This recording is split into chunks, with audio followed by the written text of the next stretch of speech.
আসসালামু আলাইকুম। এগিয়ে যাচ্ছে বাংলাদেশ, এগিয়ে যাচ্ছে বাংলাদেশের কৃষি, তারই ধারাবাহিকতায় আজকে আমি চলে এসেছি নেত্রকোনা জেলায়। নেত্রকোনা জেলার মধ্যে বাংলাদেশের মধ্যে হাওর অঞ্চল যেগুলোর মধ্যে আছে তার মধ্যে অন্যতম হচ্ছে নেত্রকোনা জেলায়। এখানে হাওর অঞ্চল বেশি থাকায় এখানে হাঁস পালন করা হচ্ছে বেশি। তাই আমি আজকের এই প্রতিবেদনের মধ্যে আপনাদের সামনে উপস্থাপন করতে যাচ্ছি, আপনারা যারা হাঁস পালন করবেন বা নতুন উদ্যোক্তা আছেন যারা হাঁস পালন করতে ইচ্ছা পোষণ করছেন, তারা কি আপনারা হ্যাচারি থেকে হাঁসের বাচ্চা ক্রয় করবেন নাকি কোনো হকার থেকে হাঁসের বাচ্চা ক্রয় করবেন? আমরা কোনটা করা উচিত? আজকে যেখানে এসেছি এখানে জামালপুর সদর থেকে তিনজন ভাই নতুন উদ্যোক্তা যারা আগে বেকার ছিলেন, তার মধ্যে একজন আছেন এখনো লেখাপড়া চালিয়ে যাচ্ছেন। তারা হাঁসের বাচ্চা ক্রয় করেছেন হকার থেকে। আজকে আবার তারা হাঁসের বাচ্চা ক্রয় করতে আসছেন এই হ্যাচারি থেকে। আমি আজকের এই প্রতিবেদনের মধ্যে দেখাবো আপনার হ্যাচারি থেকে কিনলে আপনার লাভ হবে নাকি হকার থেকে আপনার হাঁসের বাচ্চা ক্রয় করলে লাভ হবে, সেই জিনিসই আজকে আপনাদের সামনে তুলে ধরার চেষ্টা করবো। তাহলে চলুন আজকের প্রতিবেদনটি শুরু করি। আর আজকের প্রতিবেদনটি শুরু করার জন্য সাথে থাকবো আমি মোহাম্মদ রানা হামিদ।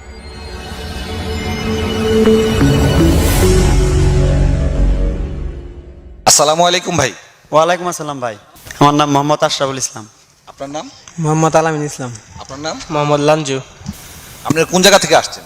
আমরা আইছি জামালপুর জেলা। জেলা থেকে এত কষ্ট করে আপনি মোহনগঞ্জে আসলেন, তো এখান থেকে কি উদ্দেশ্যে আসা? আমরা মহান উদ্দেশ্য হলো যে ওই মোহাম্মদ আমনাদ ভাইয়ের সাথে আমাদের পরিচিত ইউটিউবে, ইনি ইউটিউবে দেখার পরে উনির সাথে যোগাযোগ করলাম, আমরা হাঁসের বাচ্চা নিব এবং আমরা অল্প কিছুদিন ধরে হাঁসের খামার দিছি, মানে লাভবান হওয়ার জন্য বা হাঁসের বাচ্চা পালন করার জন্য উনির কাছে যাচ্ছি বাচ্চা নিতে। বাচ্চা নিতে। তা এর আগে কি কখনো আপনি হাঁসের বাচ্চা পালন করেছেন? হ্যাঁ, পালন করছি, কিছু বাচ্চা উঠাইছি। তো বাচ্চার বয়স আজ 1 মাস 8 দিন। তো এই যে 1 মাস 8 দিন হাঁসের বয়স হয়ে গেল, ওই বাচ্চাগুলি কোথা থেকে ক্রয় করেছিলেন? বাচ্চাগুলো আমাদের এলাকায় এক ব্যাপারীর কাছ থেকে ক্রয় করেছিলাম। মানে কোনো হ্যাচারির কাছ থেকে নয়? না, কোনো হ্যাচারির কাছ থেকে না। এটা যে ফেরি করে বিক্রি করে যে তাদের কাছ থেকে? জি জি জি। ওখান থেকে কতগুলি বাচ্চা নিয়েছিলেন? 500 বাচ্চা নিয়েছিলাম। 500 বাচ্চা নিয়ে নিলেন এই হকার কাছ থেকে? হকার কাছে সাধারণত আমরা যে সকল ভিডিও তৈরি করে থাকি তারা আমরা সবসময় বলে থাকি, বিভিন্ন প্রমাণ আমরা দিয়ে থাকি যে একটা হ্যাচারিতে A গ্রেডের B গ্রেডের বাচ্চা হয়ে থাকে। A গ্রেডের বাচ্চাগুলো আমরা খামারিদেরকে দেওয়া হয়, B গ্রেডের অথবা C গ্রেডের বাচ্চাগুলো দেওয়া হয় বিভিন্ন গ্রামে গঞ্জে হাটে বাজারে বিভিন্ন জায়গায় নিয়ে হকাররা বিক্রি করে থাকেন। তো ওইখান থেকে বাচ্চা নিয়েছেন, তো এরপরে শুনি আপনার 500 বাচ্চার পরবর্তী কি কাহিনী হলো? হ্যাঁ, 500 বাচ্চা পরিবর্তন নেওয়ার পরে মানে আমার তো ওই কোনো পরামর্শ ছিল না বা কোনো ছিল না উনির কাছ থেকে। এখন দালালের মাধ্যমে আর যেমনি হোক ওনার সাথে উনির কাছ থেকে বাচ্চা ক্রয় করার পরে আমাদের বাচ্চা মোটামুটি যা আছে ভালোই আছে। পরে ইউটিউব চ্যানেল দেখার পরে আমদাদ ভাইয়ের সাথে পরিচিত হওয়ার পরে ওনার কাছে এই বাচ্চা নেওয়ার জন্যই আমাদের যোগাযোগ করা হয়। আজকে আসা। আপনি কথাটাকে একটু এড়িয়ে যাচ্ছেন, তো আমি জানতে চাচ্ছি যে আপনার বর্তমানে কতগুলি বাচ্চা আছে? বর্তমানে বাচ্চা আছে আপনার প্রায় 400 মতো আছে। 400 মতো যদি থেকে থাকে, এখানে আপনারা হাঁসের থেকে যে ব্যবসাটা করবেন সেটা তো ডিম আসার জন্য ব্যবসা করতেছেন, ঠিক না? জি জি। তো ডিম আসার জন্য আপনার যখনই আপনার ফেরিওয়ালার কাছ থেকে আপনার হাঁসের বাচ্চা ক্রয় করবেন, এখানে আপনার বেশিরভাগ ছেলেও হতে পারে মেয়েও হতে পারে, এগুলো হলো এভারেজ যা থাকে সব নিয়ে বিক্রি করে দেয় বাজারে।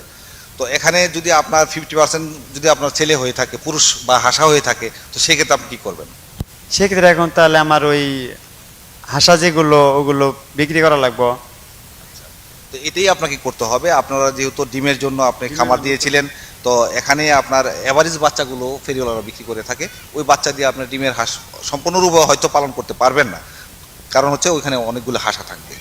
তো আপনি যে কোনো হ্যাচারি থেকে গিয়ে পরিদর্শন করে, আপনারা যেমন আজকে সরাসরি এসেছেন তাদের হ্যাচারিটা পরিদর্শন করবেন, দেখবেন আপনার বাচ্চা আসলে বাচ্চাগুলো দেখবেন, চেহারা দেখবেন, স্বাস্থ্য দেখবেন। আপনি যদি হাসি চান এখান থেকে হাসি চাইলে নিতে পারবেন। আপনি যদি মনে করেন আমি শুধু হাসা নেব, আপনি চাইলে শুধু হাসাও নিতে পারবেন। এ হচ্ছে একটা হ্যাচারির গুণ, যে কোনো হ্যাচারি হোক। আজকে আপনারা এসেছেন, তো এই বাচ্চাগুলো নিয়ে তো আগে কখনো পালন করেন না, বা এই হাঁসের সাথে জড়িত হওয়ার আগে আপনারা কি করতেন? বেকার ছিলেন? জি।